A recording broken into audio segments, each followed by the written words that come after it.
Hello, everyone. Let's get started.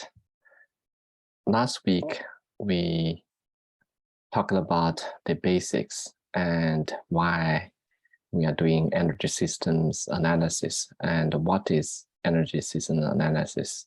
Those are the fundamentals. This week, we will talk more about make sense of energy numbers. It's still basics, but it's very important for us to really understand some numbers and what they mean and how we use those numbers, and more importantly, how to interpret those numbers. This is why we hope to have a specific lecture on numbers.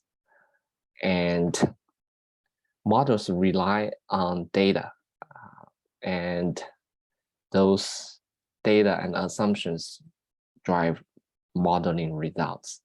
So it's very important to get the data right. And very often the results are in form of data. So how to visualize those data and make sense of those data and communicate those results are very important too. So we will talk more on this topic.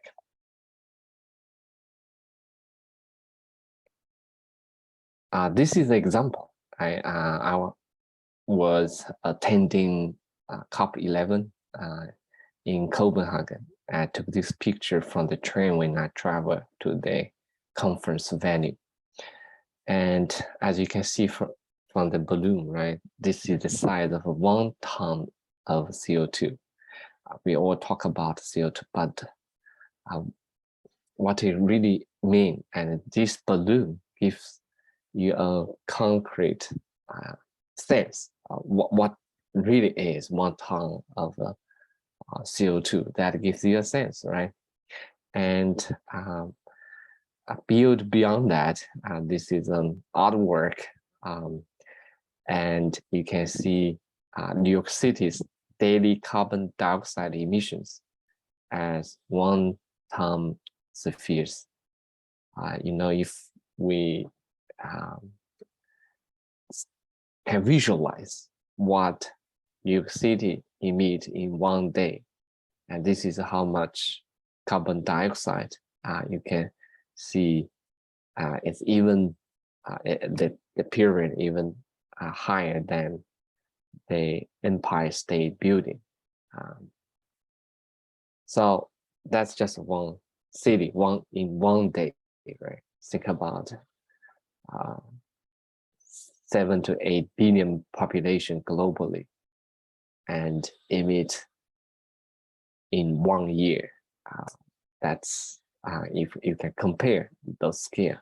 So you may feel, oh, this not add more data to what you are understanding. However, it helps us to really visualize, think about, to have a feeling. It's like you touch something that moment this becomes real. And this is very important for us to think about. Some questions like, how much energy one person consumes in 1 day? Very often we use calorie, right? A person might need 3,000 to 5,000 calories, depends your daily need. Or how much energy to boil water?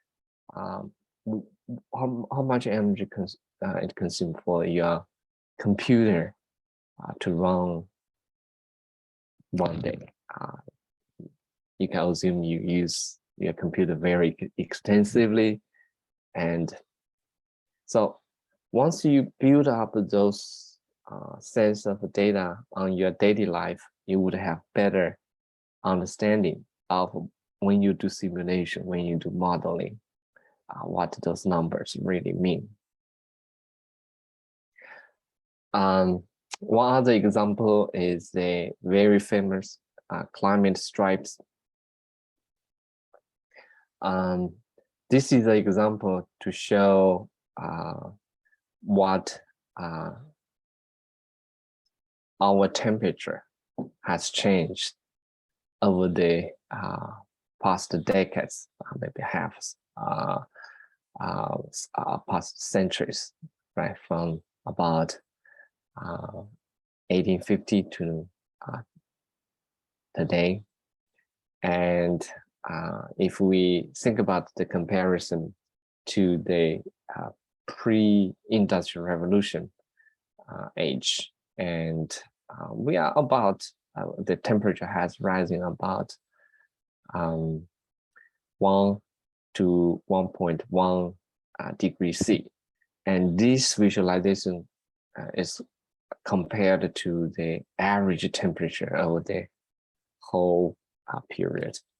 And clearly you can see the evolution of the temperature change, and it gives us very vivid indication of the global temperature change.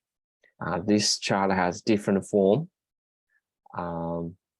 It has the stripes only show color.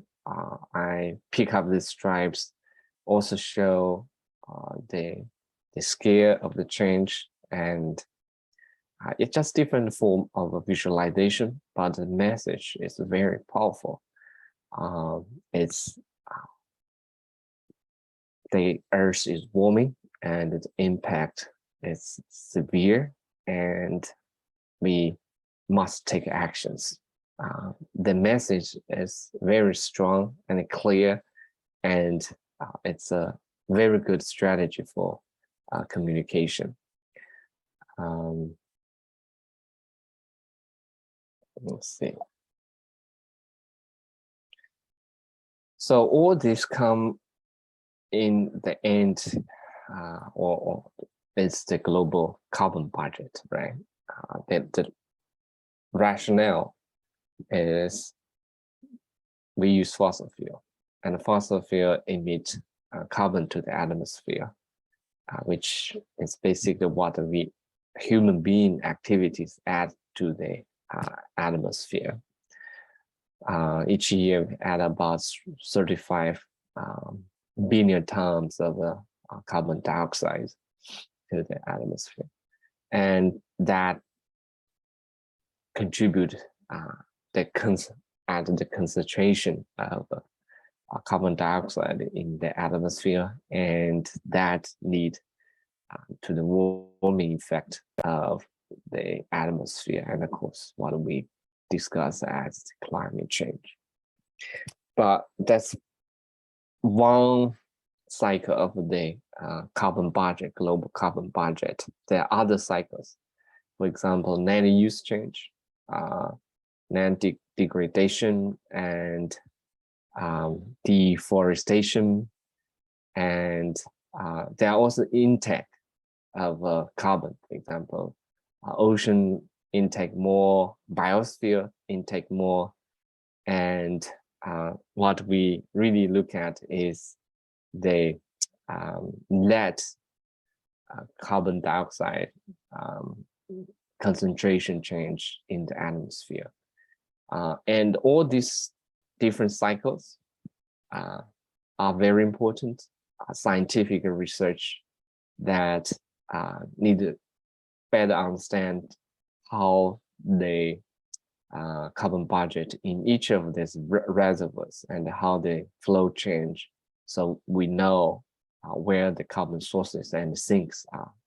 That's why the carbon budget is very important. And each year, this chart keep updating, and it will help us to understand.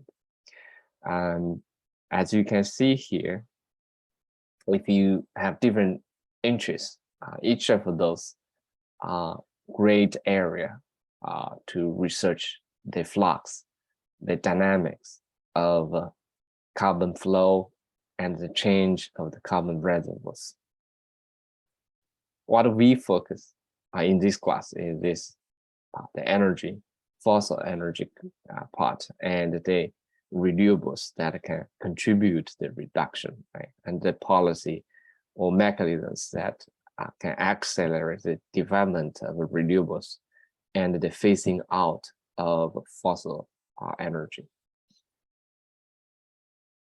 I mentioned emissions contribute to the concentration change, and this chart really link these two, which is how much we emit, as I mentioned, each year at today's level at about 35 gigatons of carbon dioxide, and each year it add about 2 to 3 ppm contribution. So rule of thumb, you may say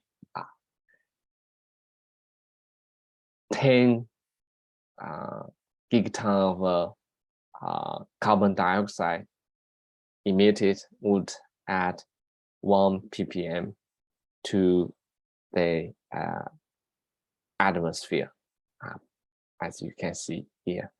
Today we are approaching about 420 ppm parts per million in the atmosphere, and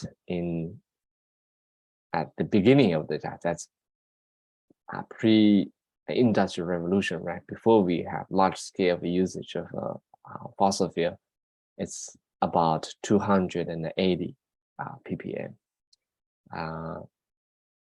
and that's the relationship between, but it's a rule of thumb, but the real accurate relation might be a little bit different, but this helps us have some general sense of what it means to translate emissions to concentrations.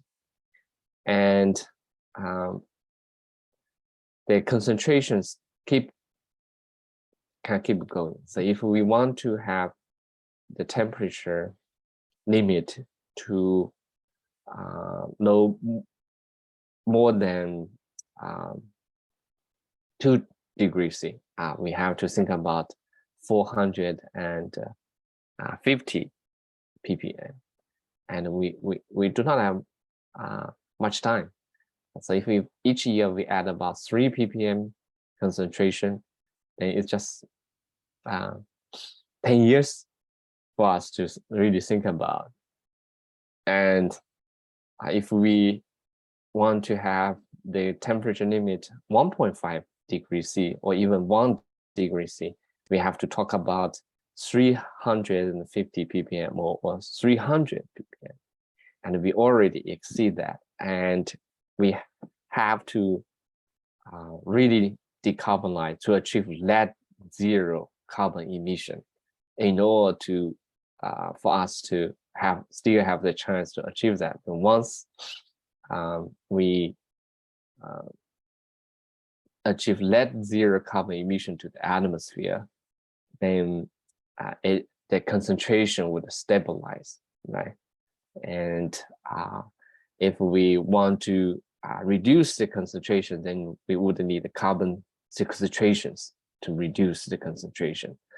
That's why forestation, reforestation, carbon capture, and even geoengineering are discussed. It's all talk about emissions and concentrations, and why we need to achieve net zero carbon emissions as soon as possible, because as long as we emit, the concentration will keep adding up, and that warming effect will building up.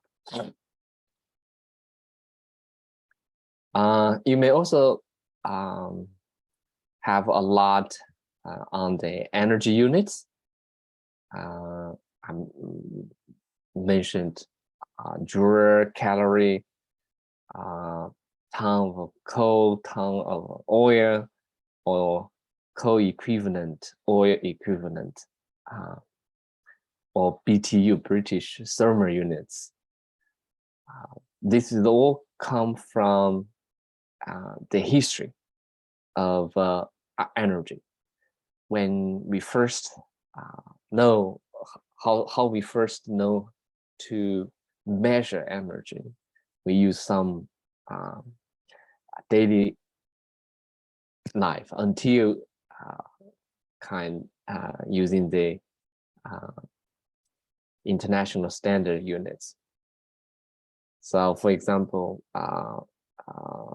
the units of some units is what energy you use to boil 1 gram of water, right?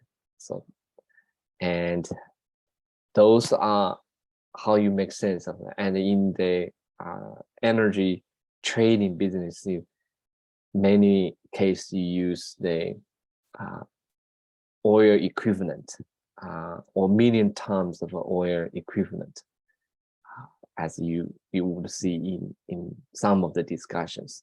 The point is there are many different ways to measure energy, and we needed to know which one makes more sense and communicate with the meaning and be comfortable with the conversion between those units. And also there is the scale of the units, as you can see here, starting from joule and to kilojoule, to megajoule, gigajoule, terajoule, exajoule. Extra is probably the scale of a human society, global consume. And going down scale, microjoule, those are used to describe the energy for the electrolyte, especially at the cell scale. And there are other units like British thermal units, that's 1054 joule, and a larger British thermal unit is 1000 of the BTU, and calorie is 4.2. That's very often used in describing the food, the energy in the food. Megajoule, gigajoule, terajoule, and this is also described in different forms, like TNT that's used in weapons or nuclear bombs. So this will help us to link the relationship between different units. And because electricity is so important, so you may also see kilowatt hour, and that's 3.6 megajoule, right? Some activities might help us to build a better sense of the relationship between those and the scale of those units. So 1 joule is Newton meter. You push one the force you need to move 1 grams of object for 1 meter, right? And British thermal unit, it's what you see here. It's 1055 joule, 1 kilowatt hour, as you can see here, and barrel of oil equivalent, and ton of coal equivalent, ton of oil equivalent. So in countries with rich resources in coal, you may see they use coal equivalent a lot. Why equivalent? Because coal has different quality, different types of coal. That's why you need a standard units that's coal equivalent. Same for oil equivalent. And in countries with rich resources of oil, then oil equivalent is more common. Yeah. But we need to find the appropriate conversion between them and make sure you are talking about the same thing. If you compare numbers with oil equivalent and coal equivalent, you compare apples with orange, you have to either make it all apple or make it all orange. So in the center column, that's to make sense some of how much energy in some of the activity, daily metabolism of adults. That's the conversion from calorie to joule, liter of gasoline, and it has a high number. 1 liter of gasoline has such a high energy because it has energy intensity and easy to transport. That's exactly why we use gasoline for our transport fuel. You can add gasoline very fast. And it has, once you add it, it has high energy intensity. And because it's a liquid, it's very easy to transport by pipes. And there are reasons. And that's also make electrification of the transport system very hard. And it has implications on how we model those systems. Other examples, like you can think about how big scale of Stony Brook University, what's the power and energy use we as a university. So we have a power plant at the scale of 25 megawatt. That's the power. If this power plant producing electricity at the capacity factor of let's say 70%, that means 70% of the time of a year it generates electricity, and you can calculate how much electricity generate, and it's mostly serve Stony Brook community, Stony Brook University community, and you can get how much energy we as a university consume.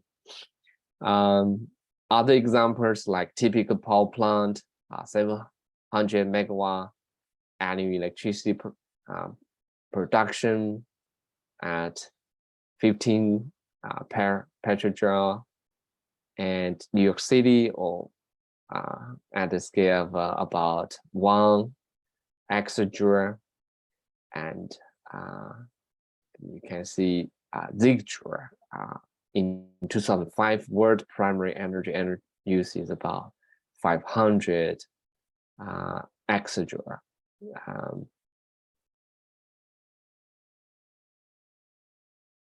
Comparing the world energy resources, that's this chart shows mostly energy consumption, right? This chart where our energy comes from and how big scale it is. In the end, most of our renewable energy, even fossil energies, come from the solar energy. Fossil energies, the vegetation and animal residues stored in the geological formulation in the old solar energy, right? Original source. This chart probably only uranium and geothermal tides might not come from solar. Other forms of energy, or in different forms, the original source of those energy come from solar. And to understand this chart, very important to understand some are reserve numbers, like fossil fuels, coal, petrol, natural gas. Some are flow numbers at the annual scale, like wind, biomass, hydro and solar. And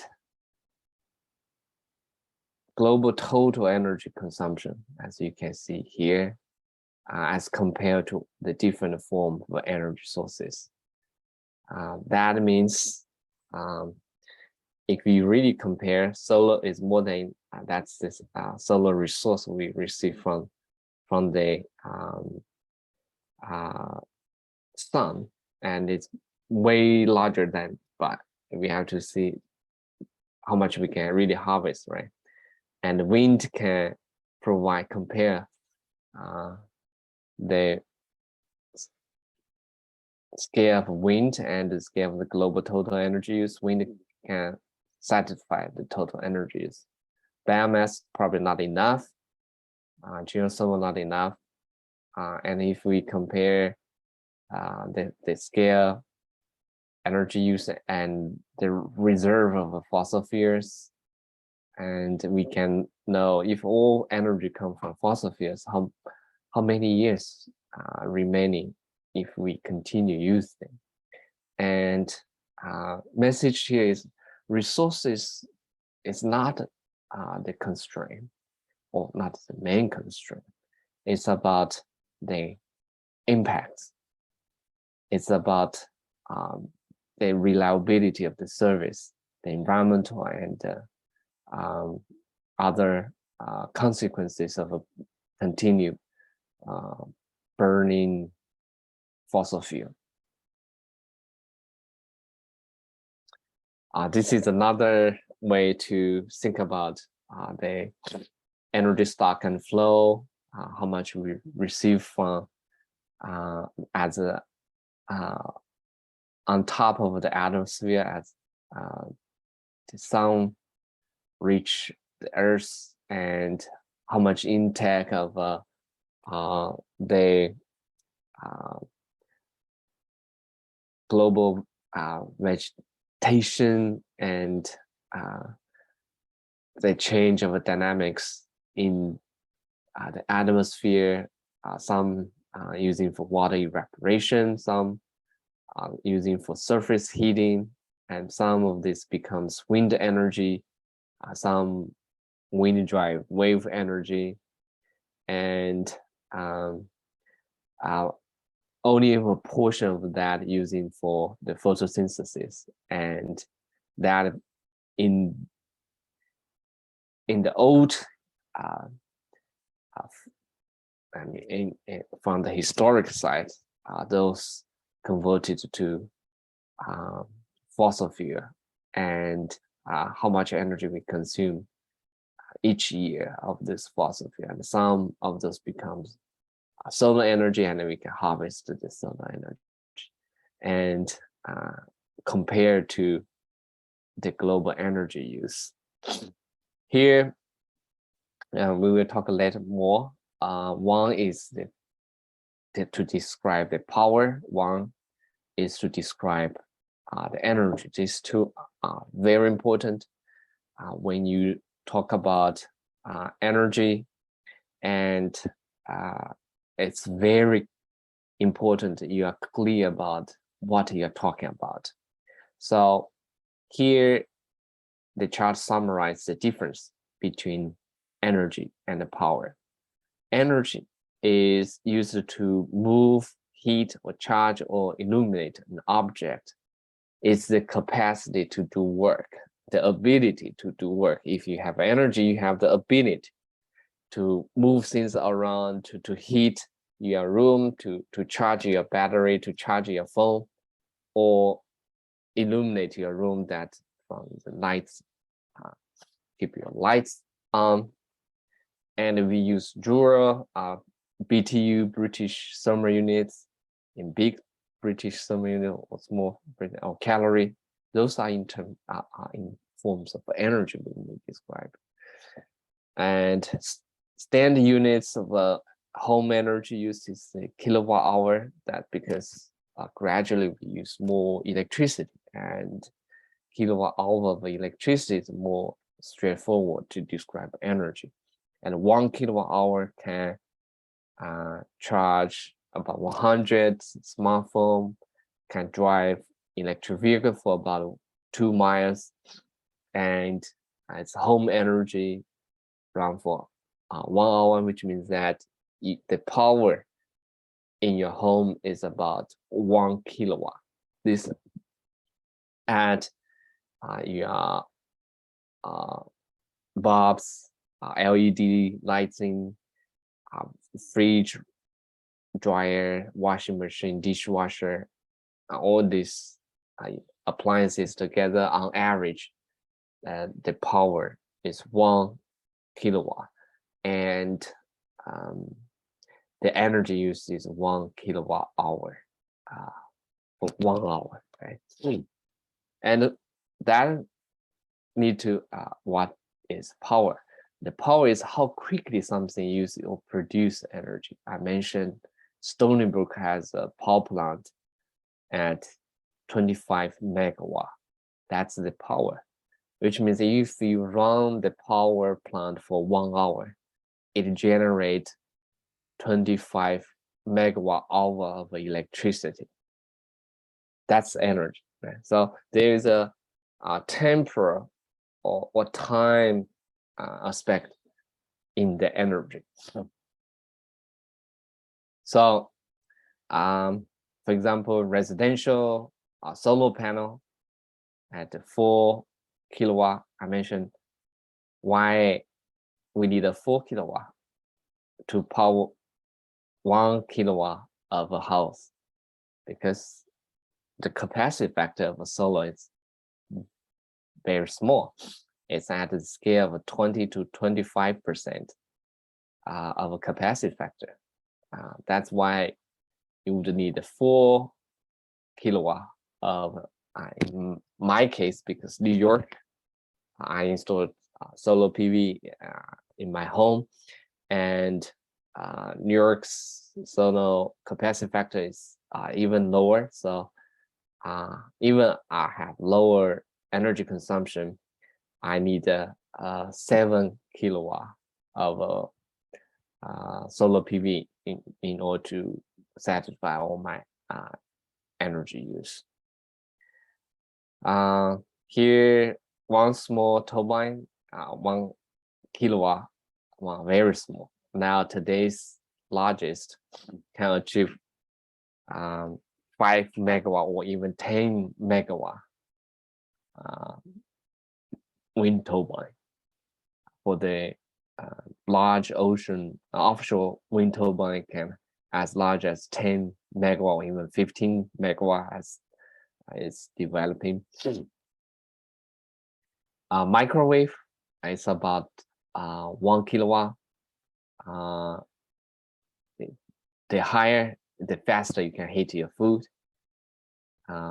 Light bulbs, if you use LED, it's about 6 to 9 watts, which can provide 100 watts equivalent if it comes from incandescent light bulbs. So again, energy and power are fundamental things we discuss, and we really need to be careful what we are talking about. I want to repeat here, energy is the ability to do work. Energy is power integrated over time. It must have a time in it, and power is the rate at which work is done or energy is transmitted. So you may say energy is power integrated with time, and we have different units to measure it. Energy with fundamental units, the joule, kilojoule, megajoule, and fundamental unit for power is watts. That's also to respect James Watts, who improved the steam engine that drives the industrial revolution. So if you talk about the energy, then you cannot just say, oh, Stony Brook use 25 megawatt energy. That's not energy, that's the power. You need added time. We can say we use 25 megawatt hour of energy in 1 hour.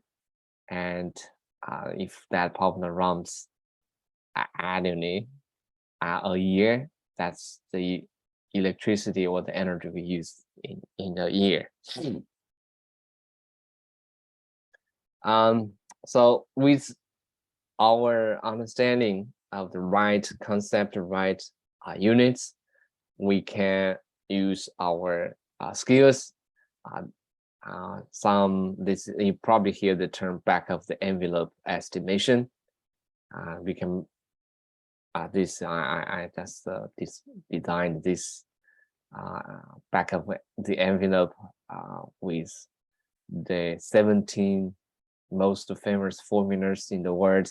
Oh, well, you can have different formulas.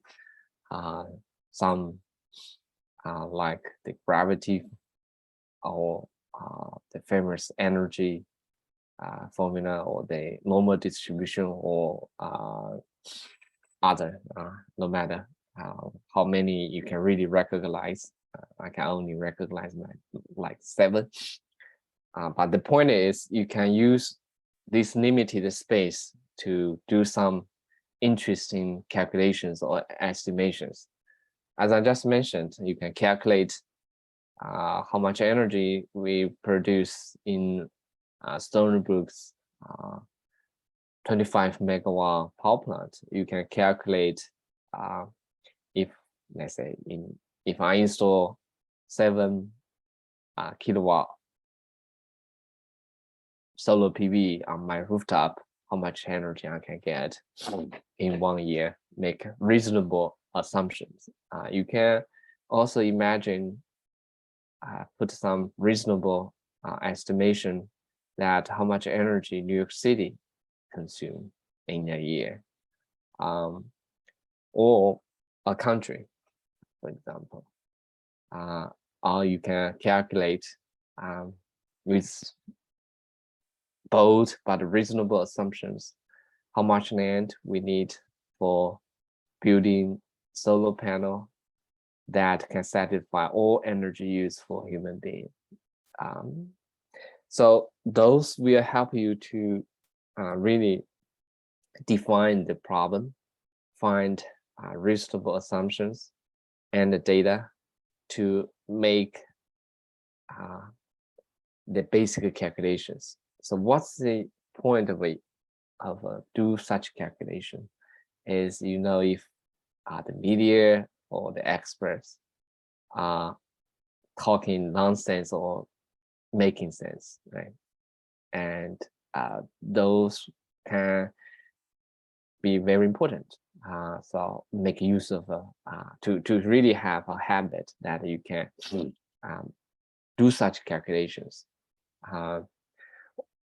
One example is Art Rosenfeld, who is so-called the father of energy efficiency, who has long time working in Lawrenceburg National Laboratory and won the President's Freedom Award medal for his pioneer work in energy efficiency.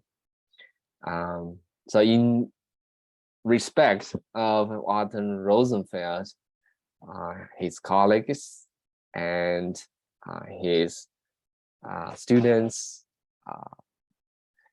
designed a Rosenfeld power plant that to really memorize or honor his contributions. So his contribution is the so-called Rosenfeld effect. The Rosenfeld effect described a phenomenon in California that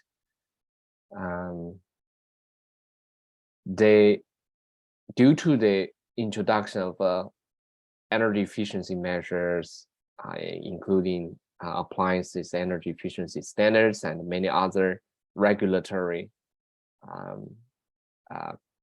requirements, and the per capita kilowatt hour of electricity used in California decoupled from those in United States, which means that starting from 1970s, per capita energy use, electricity use in California has plateaued and even coming down, and that from United States keep going up. So that's due to the fact that the energy efficiency can really make a difference, right?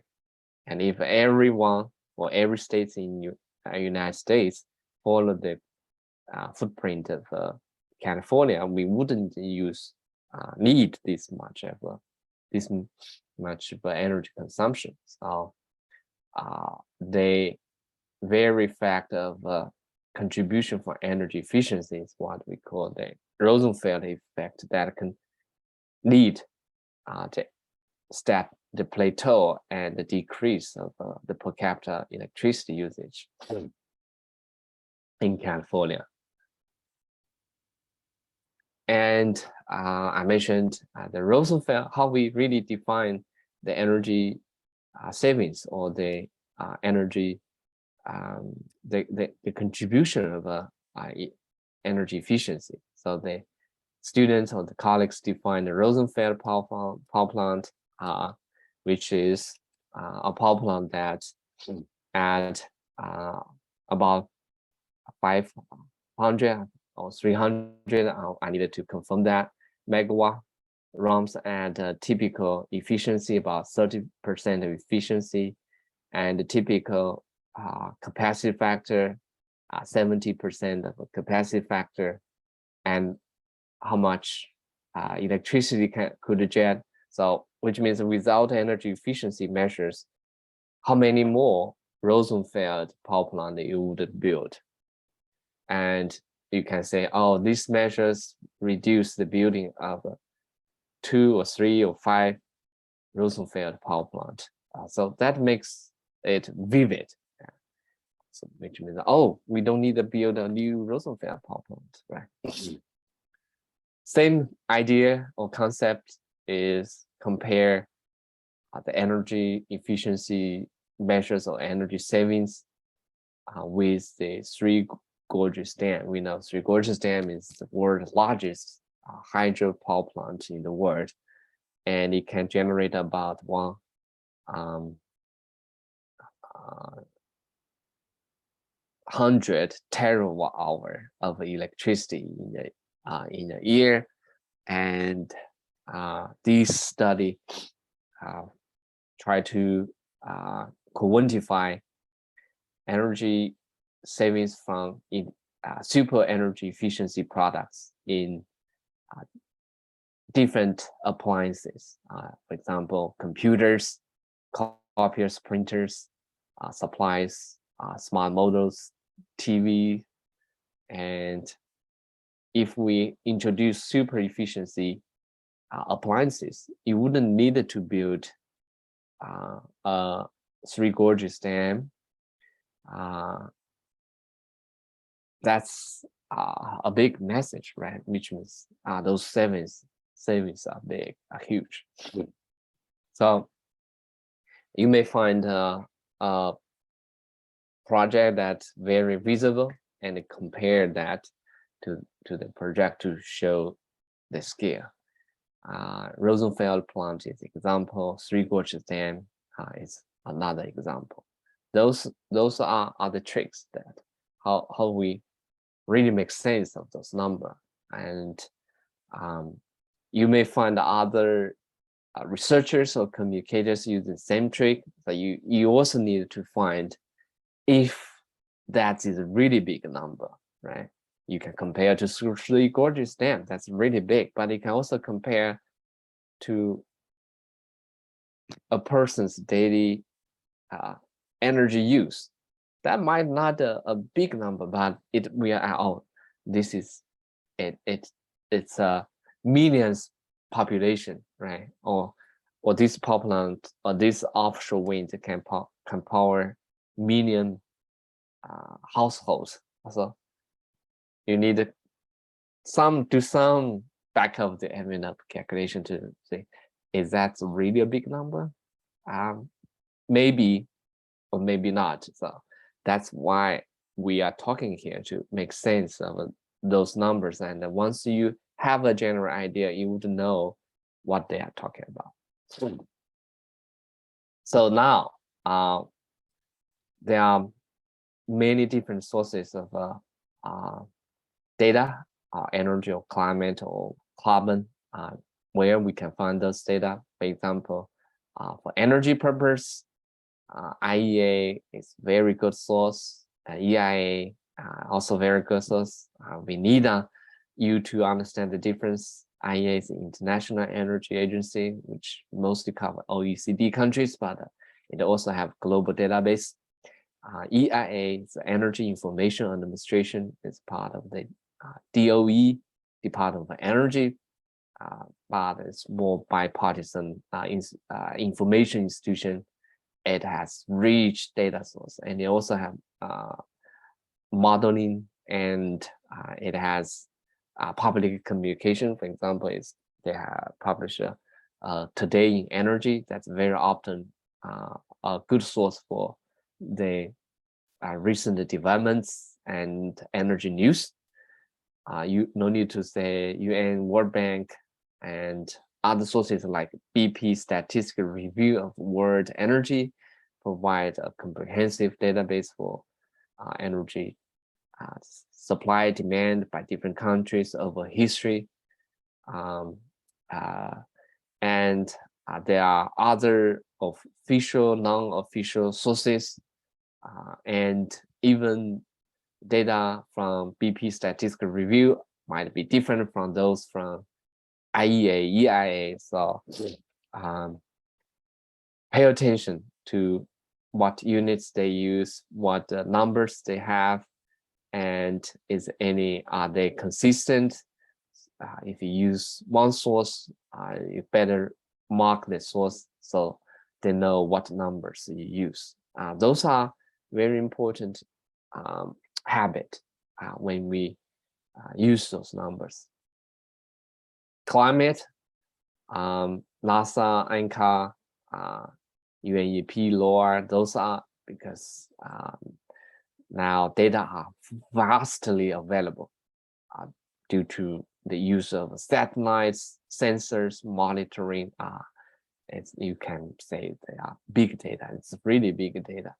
Let's say if you would need to assessment of renewable resources, very often you need the weather or climate data, and you can get hourly, sub-hourly, even every 5 minutes climate data from those resources. It's amazing how much data we can get from, how much public data are available, and from those different sources. Carbon, there are different carbon database describing carbon emissions at a different scale, can be at a country scale, annually, or city scale, and at daily basis. So there are different data sources like carbon budget project, so annual carbon emission update with sector degradation. The carbon monitor is a new project or new site that try to provide near real-time, which has a daily basis at a different scale, which is a huge efforts to bring data together from different sources. So try to get familiar with those data sources and to have a sense what kind of data they have. For example, BP Statistical Review are commonly used. Maybe you can download the most recent BP Statistical Review and play with some of the data, see what data they have by fuel sources, by country, renewables, fossil fuel, and end use by primary energy. We will talk more in next lecture, the energy systems, what we mean by primary energy, what we mean by end use or final energy. Those are very important terms and very important to specify when we talk about those terms. As I mentioned, modeling results are driven by data and our assumptions, and the data quality becomes a big issue for the modeling quality. That means garbage in, garbage out, right? We have to make sure our data for modeling purpose is reliable. And very often I mentioned there are 3 levels of problem with data. First is availability. You may really want to access a data for your model, but is it really available? Some data simply not available. If you need high quality data, that might not exist, especially carbon or energy data, for example. If you want to household appliances data, only if we have sensors, we can get it. Otherwise, it's all aggregated at the household smart meter. Now we have smart meter, right? So talk about different scale, is the data really available? And even if it's available, can you access it? The accessibility.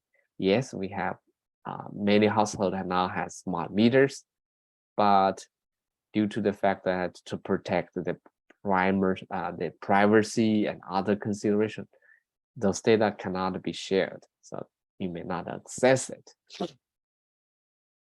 But some cases, they may share it to using the anonymized. Let's say you cannot recognize who these households are, and so we use those technique treatment. Some smart meter data can be used for research. Utilities may share that data. So, but you need to pay attention how to use it and how to interpret. And even it's available and accessible, can you trust it? That's the credibility. So that's why it's better to use some authoritative sources rather than random places to use it. And when you get the data, to play with it. So in the homework, this week's homework, you get the data from the State Department consulate in both cities, Beijing and New Delhi. It's not ideal, but it's a trustworthy source. They publish hourly PM 2.5 data in their website, and data accumulated along historic data sequences. But when you get those data sets, first is to try to visualize it, to see if those data make sense. Are there any extreme values that not really make sense? For example, PM 2.5, let's say, if it's 1999 or lective numbers, then you know those might not right. You need to kick out those extreme values in order to get the correct average numbers. So compare different sources. If you got similar numbers, and then understand what the differences between, and validate and verifications.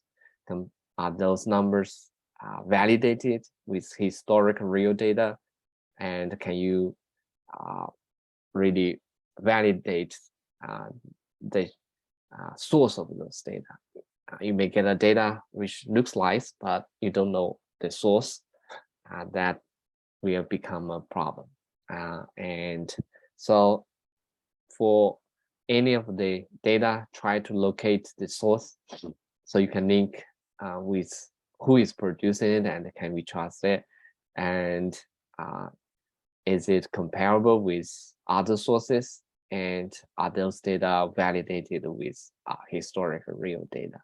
Questions like that help us to understand the data quality, because the data can be at large volume. Some data tools can help us to make usage of it. For example, EIA, Energy Information Administration, provide API.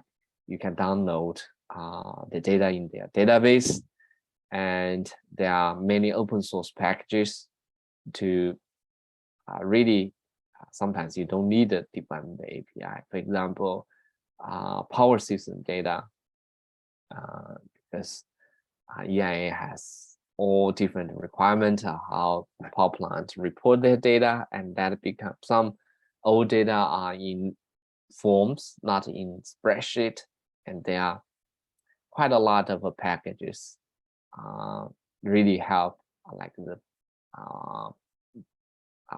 PADA project. It's some efforts to really make those data available for analysis. So try to find those tools to help us to make usage of those vast available data sources, and it will save time and efforts, and it might also generate insights from the analysis, rather spend too much time on data collecting. A side note on big data and AI, we will have a lecture on this topic, but I just want to give a hook here that when we talk about data, big climate data, big earth data, big energy data, the big data are really available due to the applications of satellites, user generated data. You take photos, you share it, and that becomes the data, and you would make use of this devices, sensors, smart meters, all producing data, and that becomes the pool of this so-called big data. And unfortunately, most of the data are there and not make best use of it. And if you have a good research topic and you can have a powerful data tool, and those data can be resource.